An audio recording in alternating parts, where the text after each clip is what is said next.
네, 기도하겠습니다. 하나님 아버지 감사합니다. 우리를 이렇게 그리스도 안에서 만나게 하시고 모아주신 것을 감사합니다.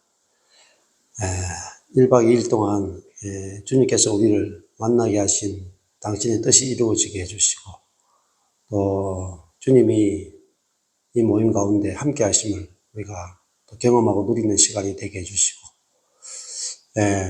당신의 복음의 비밀의 계시가 얼마나 놀라운지 우리로 하여금 귀를 열고 눈을 열어서 볼 수 있도록 은혜 베풀어 주시고 우리의 남은 인생이 당신의 뜻대로 다 이루어질 수 있도록 인도하여 주옵소서.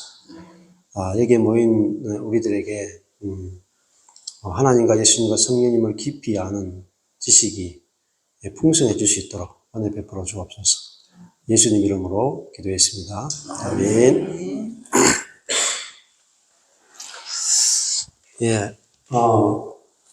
원래 이제 목사님들이 은혜의 복음에 대해서 1박 2일 정도 좀 같이 나누기를 원한다 해서 모임을 1박 2일 동안 가지게 됐습니다.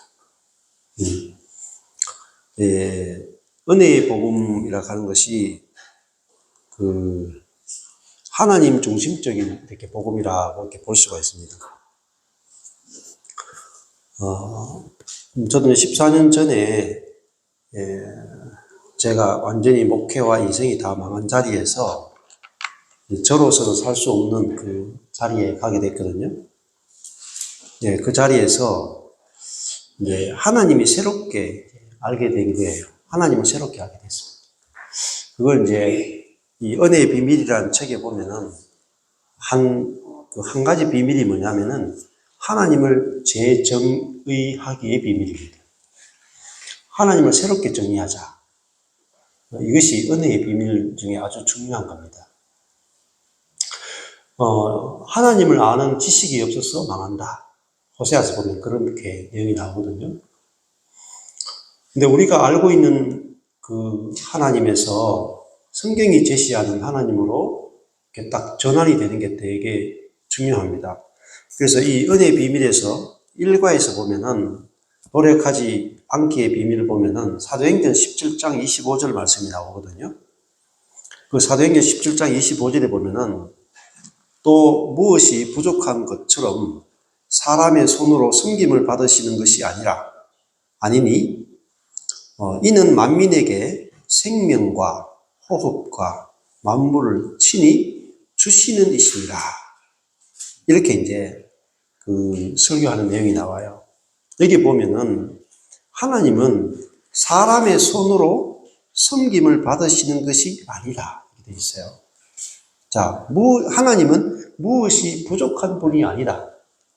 하나님은 사람의 손으로 섬김을 받기를 원하는 분이 아니고 하나님의 1차적인 것은 만민에게 친히 주시는 이심이라 이렇게 나와요. 주시는 분으로 소개했고 받는 게 1차가 아니란 말이에요. 주시는 분이다. 그러니까 우리에게 주신다 하는 게 뭐냐면 은혜를 말하는 거예요. 은혜. 하나님은 친히 뭘 주시느냐? 생명을 주시고 호흡을 주시고 만물을 친히 주신다. 그것도 만민에게 주신다. 이렇게 나와 있어요.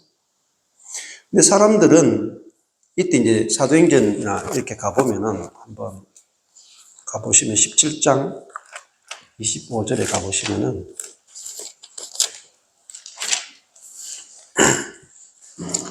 이 바울이 이제 아테네에서 설교학 복음을 전하는 내용이거든요. 근데 아테네에서 많은 사람들이 그 우상을 만들어 놓고 섬긴단 말입니다. 헬라신을. 그래서 너희들이 아덴 사람들아 너희를 보니 범사에 종교성이 많다. 내가 두루 다니며 너희의 위하는 것들을 보다가 알지 못하는 신에게라고 새긴 단도 보았다. 그렇게 나오는데 알지 못하는 그 신이 누구냐 하면은 만유를 지으신 하나님이시단 말입니다. 천지의 주제이신 하나님인데 이 하나님은 손으로 지은 전에 계시지 않고 무엇이 부족한 것처럼 사람의 손으로 섬김을 받으시는 분이 아니고 신이 생명과 호흡과 만물을 주시는 자다. 이렇게 소개하고 있어요. 그 우상 숭배와 하나님을 섬기는 것과의 차이가 뭐냐면은 우상 숭배는 사람이 신을 섬겨서 신이 감동해서 지성이면 감천이다. 사람이 지극한 정성을 들이면 하늘이 감동한다. 이게 샤머니즘이잖아요. 샤머니즘. 자, 그러니까 지금 대부분의 어떤 기독교도 우리가 강청해서 기도하면 하나님께서 감동을 받아서 응답한다. 뭐 지성이면 감천이다 말과 딱 똑같죠. 이게 이제 율법주의고 인본주의라고 볼 수 있어요. 그래서 우리가 교회에서 기본적으로 기도 훈련을 많이 시키면 시킬수록 어떻게 되냐면은 사람이 먼저 시작해야만 뭔가 생길 수 있다는 거죠. 사람이 먼저 시작하는 거예요, 항상. 내가 기도해야 응답해 준다. 그러면 내가 기도 안 하면 아무 일도 안 일어난다는 거잖아요. 그러면은 하나님 어떤 하나님이 되냐면 사람에게 제한받는 하나님이 되는 거예요. 우리가 기도하지 않으면 하나님께서 응답이 없죠. 내가 주님을 섬기지 않으면 축복이 없죠. 내가 충성 봉사하지 않으면 교회가 부흥이 없죠. 그러면은 어떻게 되냐면은 뭘 보게 되냐면 자꾸 나를 보게 되는 거예요. 내가 얼마나 하나님께 경건하고 거룩하고 하나님 잘 섬기는가. 그것이 뭐냐면은 우상숭배와 비슷하단 말입니다. 여기서 하나님을 어떤 하나님으로 만드냐면은 부족한 하나님, 사람의 손으로 섬김을 받기를 원하는 하나님으로 둔갑을 시킨단 말입니다. 그게 아니고 하나님은 먼저 우리를 사랑하시고 먼저 우리를 찾아오시고 우리에게 먼저 약속을 주시고 항상 하나님이 먼저 움직이시는 분입니다. 자, 로마서 가보면은 로마서에서 가장 중요한 구절이 무엇인지 아십니까? 로마서가 16장까지 있는데 로마서에서 가장 중심되는 구절은 로마서 11장 36절이에요. 이 로마서가 1장에서 16장까지 뭐 로마서 8장도 중요하다 그러고 5장 6장 중요하다 그러고 막 12장도 중요하다 그러고 막 다 하잖아요. 근데 로마서에서 가장 중요한 구절을 꼽으라면은 로마서 11장 36절입니다. 이 키아즘 성경이 로마서를 세 부분으로 딱 나눠요. A, 그리고 B, A 이렇게 나누거든요. 로마서에서 가장 중심되는 뼈대 구절이 11장 36절입니다. 자, 11장 36절은 아마 대부분 잘 못 들어본 구절일 수 있어요. 이는 만물이 주에게서 나오고 주로 말미암고 주에게로 돌아감이라 영광이 그에게 세세에 있으리로다. 아멘. 이게 로마서의 가장 중심되는 구절이에요. 로마서 전체를 이끌어가는 구절이 이 구절입니다. 자, 여기 보면은 만물이 가는 말은 모든 것이 주님에게서 나온단 말입니다. 나온다는 말은 에크, 시작한다는 거예요.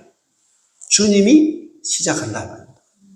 그리고 주로 말미암고 하는 건 디아예요, 디아.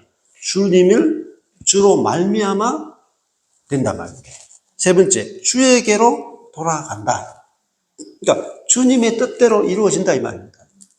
그러니까 주에게서 나오고 가는 것은 서론이에요. 주로 말미암고 본론, 주에게 돌아간다 결론, 서론, 본론, 결론 다 누가 하시냐? 하나님이 하신다는 겁니다. 자, 하나님이 다 하신다.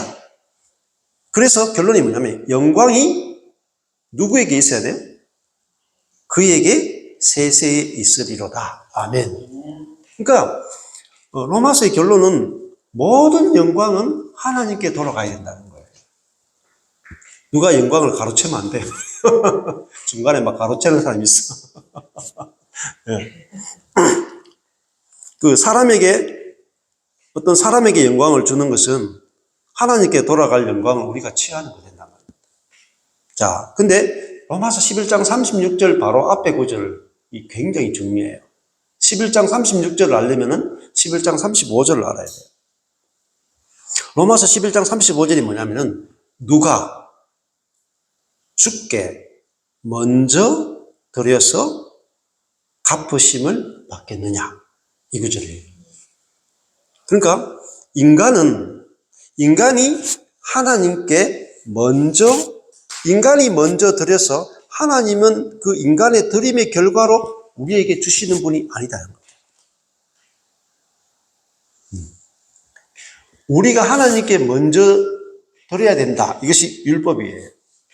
그러면 이게 뭐예요? 하나님의 은혜를 피하는 게 됩니다. 그러니까 어떻게 돼요? 주께서 먼저 시작하는 거예요. 모든 것은 주님에게서 먼저 출발하는 거예요. 자, 우리 신앙도 그렇지 않습니까? 내가 예수님을 믿고 영접함으로 출발하는 게 아니고 주님이 나를 찾아오시는 것으로 출발합니다. 우리가 주님을 찾아가는 게 아니고 주님이 내 인생 가운데 찾아오시죠. 출생의 비밀도 그렇잖아요. 내가 몇 년, 몇 월, 며칠에 태어나야 되겠다. 결단하고 태어난 사람 아무도 없죠. 주님이 이 땅에 나를 보내시는 것으로 출발이 됐잖아요.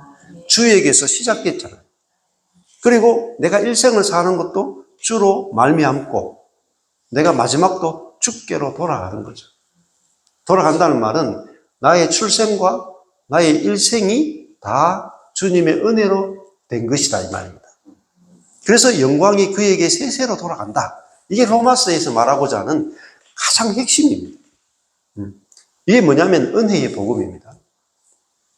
자, 그러면 또 로마서 보면은 우리가 잘 아는 구절이 있잖아요. 자, 우리가 하나님을 먼저 사랑할 수 있습니까? 없죠. 사람은 하나님을 절대 먼저 사랑할 수 없어요. 로마서 말씀 보면은 우리가 의인은 없나니 하나도 없죠. 깨닫는 자도 없고, 그 다음에 하나님을 찾는 자도 없어요. 3장에 보면은, 로마서 3장 11절에 보면 하나님을 찾는 자가 없어요. 다 치우쳤어요. 한 가지로 무익하게 되고 선을 행하는 자가 없나니 하나도 없다. 저희 눈앞에 하나님을 두려움이 없다. 그러니까 인간 가운데 하나님을 찾는 자가 한 명도 없어요. 오늘도 아까 전에 우리 자매님 두 분이 눈먼 어린 양으로 이 뜰을 헤매시고 있어요. 그래가지고 제가 찾으러 갔거든요. 저로부터 시작됐지 양으로부터 시작된 게 아니야. 양이 찾아온 게 아니고 목자가 찾아온 거야. 근데 이것이 알아지면 인생이 너무 쉬워집니다. 자, 주님이 나를 이 땅에 보냈구나. 주님이 내게 찾아오셨구나. 그건 뭡니까? 주님이 일하신다는 거예요. 살아 계시다는 거예요. 자, 그러면 내 인생이 아주 가벼워요. 내 존재 자체가 하나님의 일하심의 결과잖아요. 그렇잖아요? 그러면은 앞으로 되어질 나를 낳기만 하셨겠어요? 그냥 키우고 먹이고 입히고 인도하고 공급하고 하나님이 이게 주로 말미암고예요. 모든 것이 주에게서 나오고 주로 말미암고 주에게로 돌아간다. 그 말이 뭐겠어요? 서론본론 결론, 출생과 과정과 죽음까지 하나님께서 다 하시는 거예요. 자, 그 하나님을 아는 것은 내가 새로운 피조물이 될 때만이, 내가 새로운 피조물을 인식할 때만이 이 은혜의 하나님을 알게 돼요. 이 하나님을 누리게 돼요. 눈을 뜨게 되는 거예요. 자, 그러니까 모든 것은 하나님이 시작하시는구나. 만물이 주에게서 나오고 주로 말미암고 주에게 돌아간다. 그러니까 로마서 3장에서도 뭐라 그래요? 사랑도 어떻게 시작되냐면 우리가 하나님 우리를 사랑할 때 로마서 5장 가보면은 5장 6절에 우리가 아직 연약할 때에 경건치 않은 자를 위하여 죽으셨다. 우리가 경건할 때 우리를 위해 죽은 게 아니다 말이에요. 우리가 경건하다는 말은 내가 먼저 시작했다는 거잖아요. 근데 경건치 않다는 말은 내가 시작한 게 없단 말이에요. 내가 한 것이 아무것도 없는 거예요. 경건치 않은 자를 위해서 연약할 때에 그리스도께서 우리를 위하여 죽으셨잖아요. 주님이 항상 먼저 시작하시는 거예요. 모든 것을. 그리고 5장 8절에 가보면 우리가 아직 죄인 되었을 때에 그리스도께서 우리를 위해 죽으셨다. 그러니까 내가 사랑받을 짓을 한 게 아니고 미움받을 짓을 했는데 주께서 우리를 사랑하셨다. 먼저 사랑하신다. 자, 우리가 보면 여기서 로마서에서 아직 연약할 때, 아직 죄인 되었을 때, 그죠? 아직이란 말은 조건을 안 갖췄단 말입니다. 근데 아직 연약할 때, 아직 우리가 죄인 되었을 때 주님이 먼저 우리를 사랑하셨다. 먼저 액션을 취하신다. 그러니까 항상 신앙은 내가 먼저 하는 게 아니에요. 먼저 하는 게 아니에요. 주님이 먼저 하신다. 그래서 로마서 5장 10절에 가니까 곧 우리가 원수 되었을 때에 그의 아들의 죽으심으로 말미암아 하나님으로 더불어 어떻게 됐어요? 화목되었다. 우리가 원수된 그 상태를 하나님과 우리가 원수된 상태에서 내가 하나님께 어떻게 했어요? 원수된 상태에서 내가 회개했기 때문에 화목된 게 아니란 말이에요.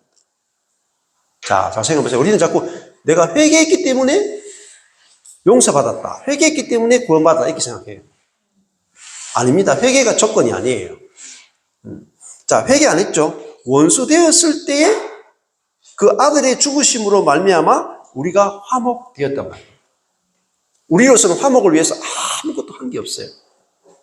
하나님이 먼저 화목을 이루어 주셨기 때문에 우리가 화목된 거죠. 자, 이걸 은혜의 복음이라고 그래요. 하나님 쪽에서 일방적으로 다 하신다. 이거 은혜의 복음이다 그래요. 근데 이 은혜의 핵심이 또 그리스도예요, 그리스도. 신학에 오면 이 은혜의 핵심이 그리스도인데 이 그리스도가 내 안에 사시면은 내 안에 있는 그리스도로 말미암아 그리스도에게서 나오고 내 안에 있는 그리스도로부터 나오고 그리스도로 말미암고 그리스도에게 돌아가는 거예요. 이게 연합의 복음이고 생명의 복음입니다. 내 안에 있는 그리스도가 먼저 시작하신다. 시작하시고. 네. 자, 그러니까 사실은 은혜의 복음은 우리 쪽에서 할 일이 하나도 없어요. 하나님께서 밖에서 먼저 시작하시고 안에서도 먼저 시작하시는 거예요. 그러니까 우리는 뭐냐? 따라가는 거예요. 따라가는 거. 환경을 따라가고 내 안에 있는 그리스도의 생명을 따라가는 거죠. 자, 그러니까 너무너무 쉬운 거잖아요. 자, 사도행전 17장 25절에서 아까 전에 말씀할 때 하나님은 받으시는 분이 아니고 주시는 분이다. 이게 아주 키포인트예요. 은혜의 복음의 핵심은 하나님은 받는 분이 아니고 주시는 분이에요. 그러니까 우리가 이렇게 가을에 여름 가을쯤 되면은 감나무 밑에서 누워가지고 입 벌리고 있으면 감이 떨어지면 자, 이게 노력하지 않아도 됨의 비결이에요. 제가 14년 동안 이 은혜의 복음을 만나고 나서 이렇게 줄어든 적이 없어요. 제가 이 영적으로 결핍이 이런 적도 없고 이 안식이나 기쁨과 평안이 줄어든 적이 없어요. 한 번도 줄어든 적이 없어요. 계속 확장됩니다. 은혜는 내가 한 것이 없기 때문에 계속 확장돼요. 근데 내가 애쓰는 것은 다 줄어들어요. 보세요. 제가 이걸 들고 있잖아요. 아니, 얼마나 들고 있을 것 같아요? 제가 들었죠. 제가 들었으니까 가벼워도 한 30분 들겠어요? 30분 못 들 거예요. 이건 좀 더 가볍죠? 이건 조금 더 오래 좀 들고 있을 거예요. 근데 이게 가벼워도 내가 시작하면은 이거 오래 못 들고 있습니다. 그렇잖아요. 근데 이게 탁자는요, 한 100년도 내가 든 게 없거든요. 자, 이게 뭐, 내가 하는 것을 율법이라고 해요. 뭐, 옳고 그르고 이게 중요한 게 아니고, 율법이라고 하는 건 뭐냐면, 내가 먼저 시작하는 걸 율법이라고 해요. 내가 하면은, 반드시 무질서가 증가해요. 엔트로피 법칙이라고요. 내가 노력한 것은 반드시 힘이 빠지게 되어 있어요. 모든 열정은 식습니다. 내게서 나온 모든 열정은 100% 식어요. 100%씩. 그래서 내가 전도를 하건, 설교를 하건, 기도를 하건, 금식을 하건, 은사가 있건, 하나님의 임재와 동행을 하건, 내가 시작하는 것은, 내가 노력하는 것은요, 반드시 매너리즘에 빠지고, 반드시 부패하고, 반드시 식어요. 100% 식습니다. 노력하는 것은 무조건 식어요. 노력하지 않는 것은 식지 않습니다. 자, 이게 이제 비밀이거든요. 그러니까 제가 14년 동안 노력 안 하니까, 아니, 식을 일이 없잖아요. 데핀 적이 없으니까. 데핀 거는 식죠. 근데 데핀 적이 없으니까 안 식어요. 그래서 원래 이게 은혜의 비밀이라는 책이 왜 한국에 들어온 줄 아세요? 이 책에 들어오게 된 이유가 있어요. 원래는 이 책이 제일 처음에 내게 찾아오신 하나님 은혜라는 책이 있거든요.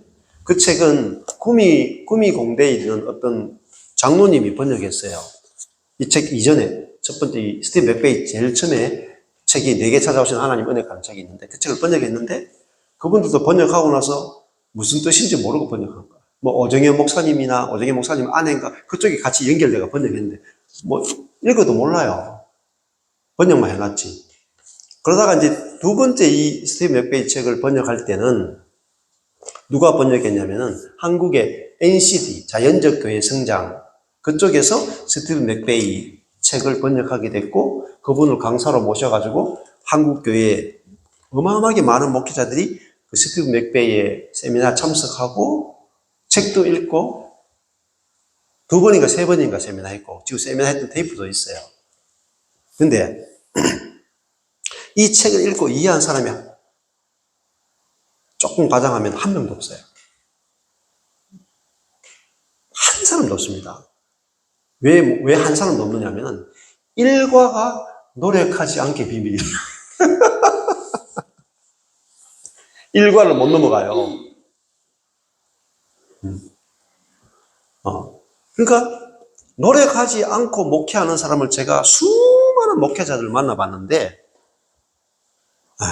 진짜 한 명도 못 만나봤어요. 진짜 무슨 노력이든지 해요. 어떤 노력이든지 다 해. 그리고 그 노력에서 셋다 다 세미나가 그거예요. 그러면은 노력하면요 개인차가 있거든요. 개인차가 되는 사람이 있고 안 되는 사람이 있어요. 황새는 되는데 뱁새는 안 되거든요. 능력 있는 사람은 되고 능력 없는 사람은 안 돼요. 은혜는 차별이 없는 것을 은혜라고 합니다. 근데 어느 정도 차별이 없느냐? 있는 사람은 안 돼, 오히려. 없는 사람이 더 잘 돼. 이게 은혜예요. 그래서 성경에 예수님이 제일 첫 번째 하신 말씀이 팔복 중에 심령이 가난한 자는 복이 있다. 그죠? 의에 줄이고 목마른 자는 복이 있다.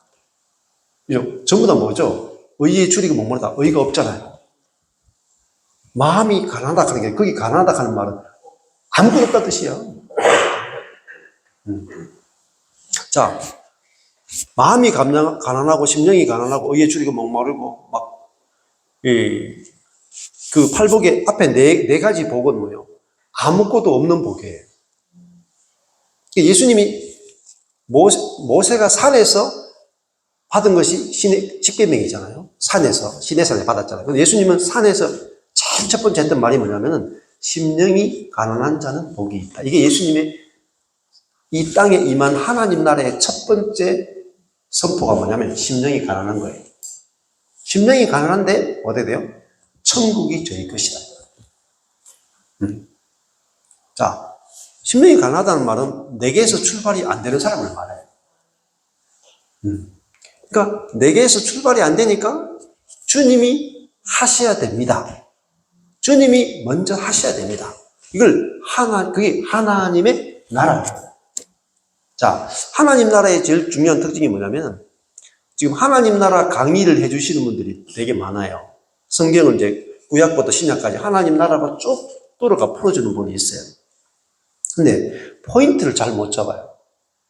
하나님 나라를 율법적으로 접근하는 방법이 있고 하나님 나라를 은혜로 접근하는 방법이 있거든요.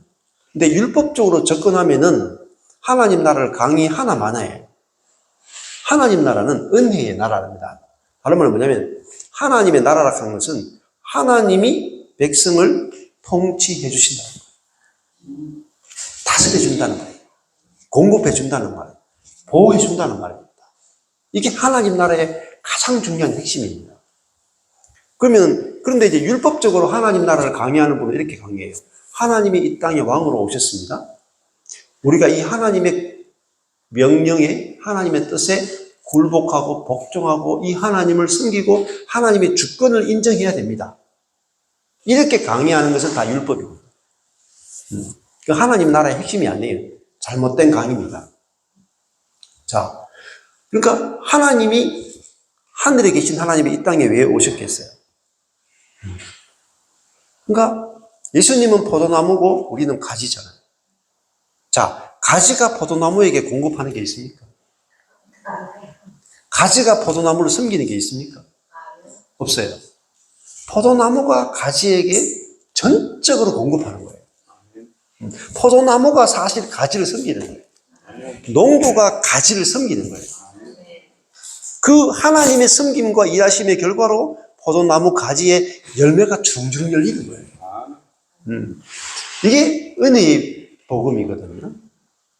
그러니까 가지가 할 수 있는 것은 하나님의 은혜, 농부의 열심, 그죠?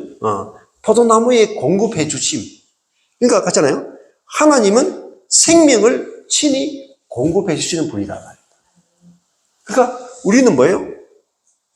받는 자라는 겁니다. 자, 마태복음 보면은 사람을 뭐라고 비유합니까? 밭으로 비유하죠. 밭. 밭은 뭐예요? 받는 것을 내놓는 존재예요. 근데 그 밭의 비유가 뭐냐면 천국의 비유입니다. 천국은 이와 같다. 마태복음은요, 전부 다 천국의 비유예요. 천국의 비유 가운데 가장 중요한 게 뭐냐면 밭의 비유입니다. 밭은 뭐예요? 하는 게 없어요. 하는 게 없어요. 내가 십자가에 못 박혀서 아무것도 할 수 없다. 이 밭이잖아요. 하는 게 아니라니까요. 내가 아무것도 안 하는데 그냥 밭일 뿐이죠. 존재적으로 밭인데 농부가 생명을 내 안에 집어넣죠. 근데 밭이 움직이는 게 아니에요. 생명이 움직이는 거예요. 밭 안에서. 생명이 움직여서 그 흙을 이용해서 생명이 자라나는 거예요. 생명이 어떻게 자라요? 저절로 자라요. 밭이 일하는 게 없어요. 근데 그 밭은 생명을 자라나게 하는 밭이고 그릇인 거죠. 근데 그 생명은 밭이 꼭 필요해요. 근데 밭은 일하는 존재가 아니에요. 받은 것을 실제화시켜내는 존재예요. 받기만 하면은 실제화되는 존재란 말이에요. 근데 밭은 일하는 게 아니에요. 일은 누가 하느냐? 농부가 하는 거예요, 농부가. 밭은 받아서 열매 내는 거예요, 받아서. 이게 엄청 중요한 겁니다. 자, 교회가 건축되려면, 교회가 건축된다. 하나님 나라가 건축된다. 뭐로 건축돼요? 받아서 건축되는 거예요. 그러면은, 사람은 받는 존재거든요. 하나님 주시는 존재예요. 사람은 바치고, 하나님 농부세요. 그러면요, 사람은 받는 존재구나, 이렇게 알아지면, 내가 뭘 받았나, 이 생각해 보면 돼요. 뭘 받았는가. 하나님으로부터 내가 뭘 받았는가. 그게 보이면 다 받았다는 거 알고요. 생명도 받았고, 호흡도 받았고, 내가 그리스도의 생명도 받았고, 그죠? 자식도 받았고, 물질도 받았고, 건강도 받았고, 모든 것을 받아 사는 존재잖아요. 그게 알아지면, 내가 다 받았구나 알아지면, 받은 사람은 줄 수 있어요. 그게 열매예요. 내가 얼마나 많은 것을 받았는가가 보여지면 내가 행복해져요. 기뻐져요. 야, 내가 만유를 받았구나. 그리스도의 생명을 받았구나. 하나님의 존재 자체를 받았구나. 성령 자체를 받았구나. 그게 밭이에요, 밭. 밭 안에 뭐죠? 보화가 감춰져 있단 말이에요, 보화가. 응? 자기가 받은 것이 보이면 부족함이 없어져요. 이게 이제 은혜의 보죠. 은혜 복음이라는 것은 내가 받는 존재로서 얼마나 많은 것을 받았는지 보인단 말이에요. 자, 이제 이렇게 모임을 하잖아요. 모임을 하는데, 이 모임에 대해서 여러분이 조금의 판단이나, 조금의 정죄나, 조금의 선한 기식이 안 나오는 것은 어디서 안 나오냐면은, 내가 이 모임에서 받은 게 뭐지? 이게 보이면 선하게 판단이 하나도 안 나요. 내가 교회에 왔는데, 교회 생활 하는데, 내가 준 것이 뭐지? 이렇게 생각하면 바로 죽습니다. 축사망. 부모도 자식한테 내가 자식들에게 준 게 뭐지? 이렇게 생각하는 순간이 사망이다. 예. 목회자들끼리 모임에서도 내가 지금까지 이 목회자들을 섬긴 게 뭐지? 이러면 사망이에요. 근데 받은 것이 무엇이지? 내가 받은 게 뭐지? 거기서 막 생명이 나와요. 그러니까 어떤 분들이 저한테 어제도 가더라고요. 막 스카이프 하는데 오늘 아침에도 그렇고 저 목사님께 받은 게 너무 많습니다. 이렇게 막 어제 저녁에도 그렇고 오늘 아침에도 계속 목사님께 받은 게 너무 많습니다. 이렇게 막 간증하더라고요. 근데 기분 좋죠. 근데 속으로 저도 이제 나도 받았는데 보세요. 여러분이 이렇게 앉아 계시는 것이 뭐예요? 저는 받은 거예요. 왜 받은 건지 알게 됐냐면은, 전에는 제가 받은 건지 몰랐어요. 제가 이렇게 설교를 하거나 가르칠 때 내가 준다고 생각했거든요. 준다고 생각하니까 이 설교도 하고 가르침도 주고 막 했는데 줬는 만큼 안 오니까 짜증나고 신경질 나고 막 하기 싫고 막 이랬거든요. 근데 오늘도 여기 오는데 이제 그런 마음이 어제 그런 마음이 들더라고요. 내가 주러 오는 게 아니고 받으러 오는구나. 기분이 좋은 거예요. 받으러 오는 거. 사랑도 받고, 교제도 받고, 음식도 받고, 잠자리도 받고, 형제 자매의 교통도 받고, 또 말씀을 함께 나눌 때 여러분들 속에서 감정이 나오고 생명이 나오는 거를 받으러 온 거예요. 받으러. 그러니까 내가 이번에 와서 내가 어떤 걸 받게 될까? 그런 마음을 가지고 오니까 마음이 편안하고 또 기대가 되죠. 기대가. 근데 주로 오는 게 아니라 받으러 오잖아요. 받으러. 그러니까 제가 목회가 잘 될 때는 항상 이 생각했어요. 나는 주는 존재야. 목사니까 성도들에게 주는 존재야. 이렇게 생각해요. 근데 저도 성도들이 만족을 못 하더라고요. 저의 모든 좋은 거, 다, 얼마나 좋은 걸 주고 있었겠어요. 선도 주고, 사랑도 주고, 물질도 주고, 시간도 주고, 다 줬는데, 형제 자매들이 만족을 못 해요.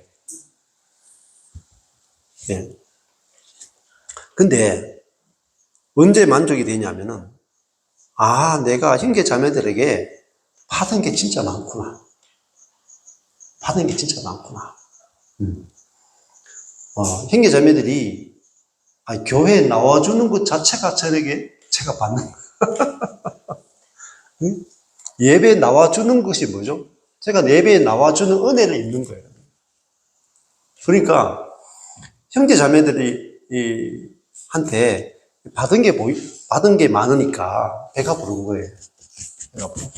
불만이 없어지는 거예요. 불만이. 근데 내가 받고 싶은 걸 생각하니까 불만족이죠.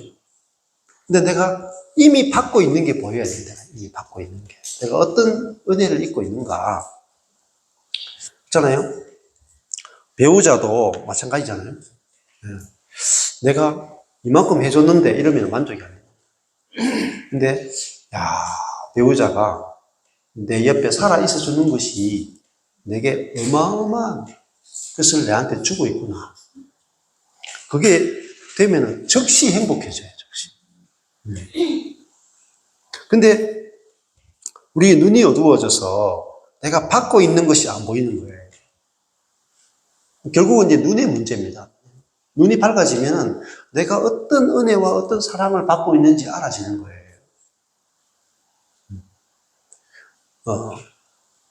예를 들면은 갑자기 뭐 저희 어머니도 몇 년 전에 돌아가셨는데 가족이 갑자기 사라져 버렸어요. 가족이 사라질 때 우리는 뭐가 보이냐면은 내가 상대방에게 받은 것이 보여요. 있을 때 잘 안 보입니다. 있을 때. 근데 사라지면 이 사람이 내 옆에 존재해 준 것이 이 자리가 얼마나 큰 자리고 존재 자체가 내게 준 것이 얼마나 컸는지가 보이는 거예요. 여기도 이렇게 옆에 가면 물이, 오늘도 오는데 물이 흐르고, 옆에 막, 이렇게 막, 봄나물이 막 자라고. 근데 여러분 이렇게 받은 건지 잘 모르시겠죠? 옆에 막, 밑에 막 이렇게 냉이도 자라고, 여기 면 원추리도 자라고 보니까 벌써 나물 여러 종류가 다 보이네요. 저는 이제 나물을 많이 아니까, 한 200가지 나물을 아니까, 이렇게 보면은 다 하나님이 주신 걸로 보여요. 여러분은 저게 뭐 하나 우리한테 좋나 이렇게 생각한단 말입니다. 모르니까. 그러니까 알면은 다 받은 걸로 보여요. 받은 걸로. 그래서 하나님을 주시는 분으로 알고 내가 받는 분, 하나님은 농부고 내가 밭으로 알게 되면 그때부터 정말 풍성한 삶이 이루어지고 그 받은 은혜가 보여지면 배가 부릅니다. 배가 부릅니다. 그래서 오늘 아침에 이제 거기서 이제 미국에 있는 강현주 사모님이 그렇게 간증을 하시더라고요. 뭘 했냐면은 그분들이 이제 한국에서 직장이나 사업을 그만두고 이제 미국으로 신학 공부하러 가서 교회를 개척했잖아요. 그 지금 개척해서 이제 한 7, 8년 넘어갔나 이렇게 했었거든요. 근데 코로나 거치면서 교회도 다 무너지고 성도들 다 줄어들고 그렇게 했는데 우리가 그걸 다 버리고 직장도 버리고 돈도 버리고 다 버리고 주의 부르심을 따라서 와서 가지고 코로나 거치면서 다 망해가지고 이렇게 성도도 몇 명 안 남았어. 근데 내가 주를 위해서 한 게 엄청 많았던 거예요. 주를 위해서 버리고 섬기고 하기 너무 많았어. 그러니까 내가 주님을 열심히 섬기면 뭐가 안 보이는 줄 아세요? 받은 것이 안 보여. 내가 드린 것만 보인다. 드린 것만. 근데 이 복음을 은혜의 복음 만나고 나서는 내가 아무것도 주님께 드릴 수 있는 게 없는 거야. 그리고 이렇게 있었는데 이번에 생일이 지난주 토요일에 한번 그랬던 거예요. 이 사모님이 원래 성도들한테 생일이고 뭐가 다 챙기고 주는 걸 억수로 좋아해. 그런데 이제 이 은혜의 복음 알고 나니까 주는 것도 잘 멈춰온 거야. 주는 것도 멈추는 거야. 주는 것을 딱 멈추고 이렇게 있으니까 멈추고 있는데 성도 그 조그마한 어린 애가 사모님 감사해요 하면서 생일 편지를 막 써가 보낸 거라. 그 편지를 딱 받으니까 내가 준 게 없잖아요. 내가 먼저 시작하지 않았잖아요. 내가 주어서 받는 거하고 내가 주지 않았을 때 받는 거하고 기쁨이 어느 게 크겠어요? 비교할 수 없어요. 비교할 수 없어요. 줘서 받는 거야 기쁨이 없어요 별로. 내가 저 사람 생일 때 10만 원치 줬는데 이 사람이 내 생일 챙길 때 2만 원 해줬다. 신경이 난다니까. 근데 아사리 내가 안 줬는데 2만 원 챙겨주면 기쁨이 넘쳐난다니까. 우리도 하나님께 내가 10만 원어치 해드렸는데 내한테 2만 원 달랑 줘보세요. 기분 나쁘지? 네. 그러니까 우리가 항상 하나님께 받는 것으로부터 출발이 돼야 돼요. 근데 이 사모님이 오늘 아침에 이야기하는데, 그 꼬마가 자기한테 막 감사하다고 사모님 뭐 이렇게 하면서 막 이렇게 편지 쓰는데, 마음속에 무슨 생각이 드냐면은, 내가 이 아이 하나 때문에 한국에서 직장이가 모든 걸 다 버리고 신학교 갔다 오고 해서 여기 목회하러 왔구나. 요 한 명 때문에. 그게 알아지는 거예요. 그리고 이 아이 한 명으로부터 받는 거 있죠, 사랑. 그 아이 한 명으로부터 받는 사랑이 얼마나 큰지 만족이 되는 거예요, 만족. 이게 가난한 심령이고 받는 위치예요, 받는 위치. 그러면 목회가 커야 되는 게 아니에요. 숫자가 많아야 되는 게 아니라 내가 받는 자구나 알면 그 아이 한 명에게 받는 그 사랑이 내게요, 만족을 줘요. 그리고 내게서 그리스도의 마음이 나온다. 뭐가 나오냐면은, 야, 내가 이 아이 한 명만 목회하고 죽어도 내가 다 버리고 내 인생이 다 허비되어도 좋다. 이 마음이 나오는 거예요. 그럼 누가 행복하겠어요? 자기가 행복한 거예요, 자기가. 저도 그렇더라니까. 저도 14년에 딱 망한 자리에서 성도들이 막 다 떠나가는 거예요. 다 130명 있는데 거의 한 120명이 다 떠나가. 근데 다 떠나가고 막 어떨 때는 한 명 나오거든요. 주 중에 한 명하고 성경 공부하는 거야. 그것도 몇 년씩 한 명하고 2년 3년 하는 거야. 1대1로 그냥 하는데 그때 주님의 마음이 알아지더라니까요. 내가 이 한 명만 목회해도 내 목회는 최고의 만족이고 성공이다 알아지더라고요. 그게 누구의 마음이에요? 그리스도의 마음인 거예요. 예수님이, 하나님이 이 땅에 찾아오시고 예수님이 이 땅에 와 십자가 달려 죽었는데 내 혼자라도 예수님 그렇게 하실 분이다. 나 한 사람을 위해서도 주님은 십자가 달려 죽을 분이다. 하나님 그렇게 하실 분이란 말이에요. 그게 하나님의 사랑이에요. 그러니까 우리 한 사람이 나 한 사람을 위해서 주님은 그렇게 할 수 있는 분이기 때문에 그 분의 생명과 영이 내 안에 오면은 내게 동일한 마음이 생겨요.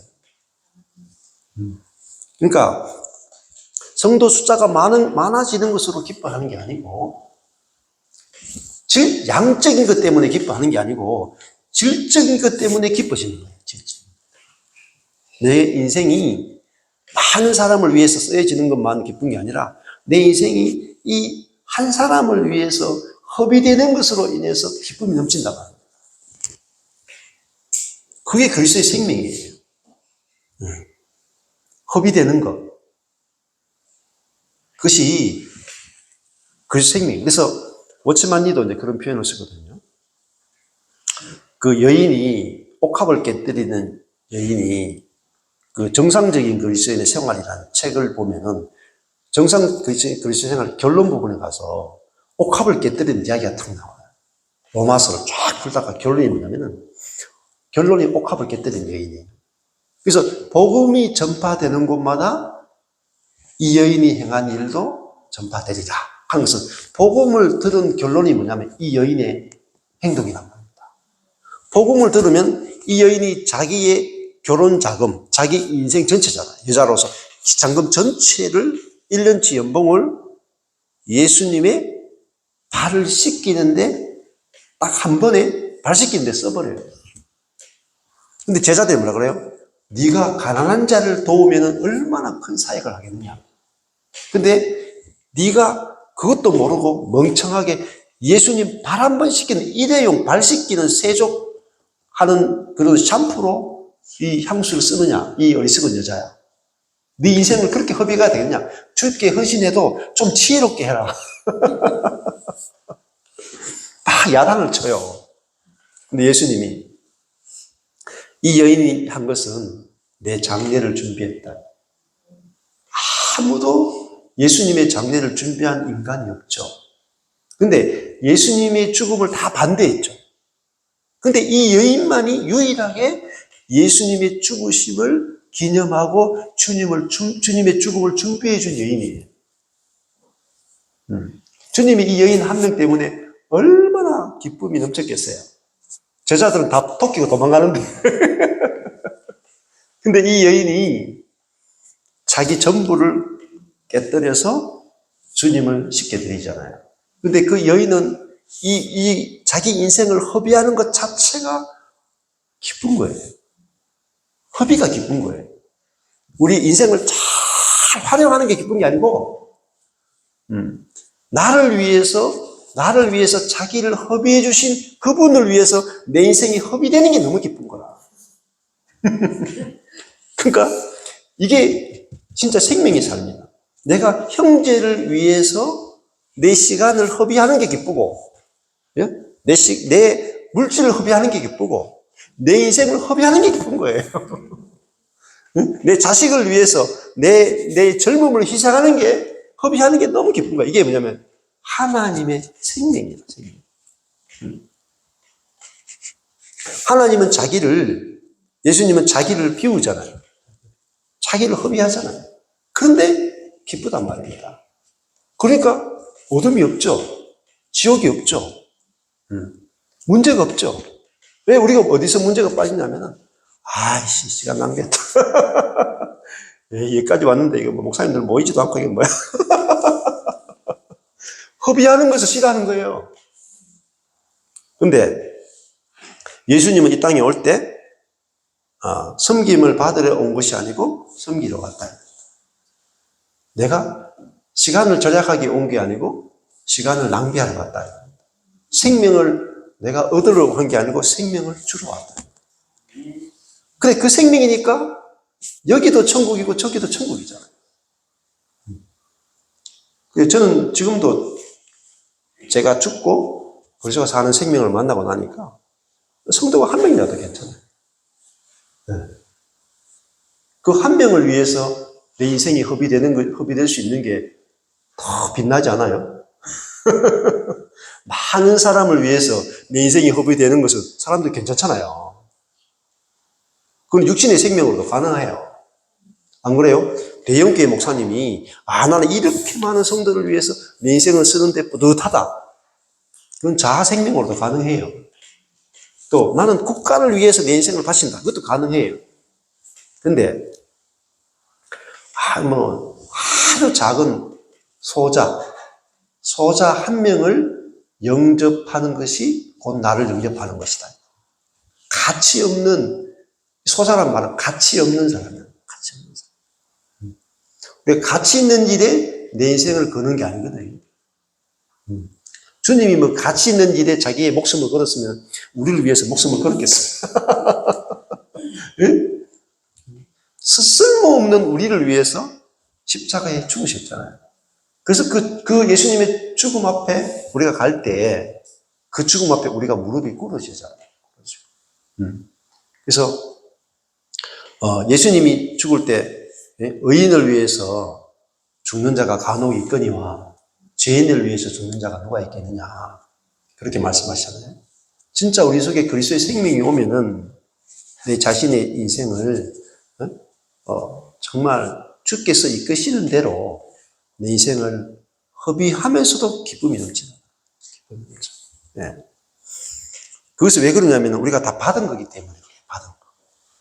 받은 거. 받은 것으로 사는 사람은 허비가 없어요. 내 존재 자체가 받은 거기 때문에 그냥 받은 것을 내놓을 뿐이에요. 이게 이제 은혜의 삶이잖아요. 자, 첫 시간은 여기까지 하겠습니다. 감사합니다.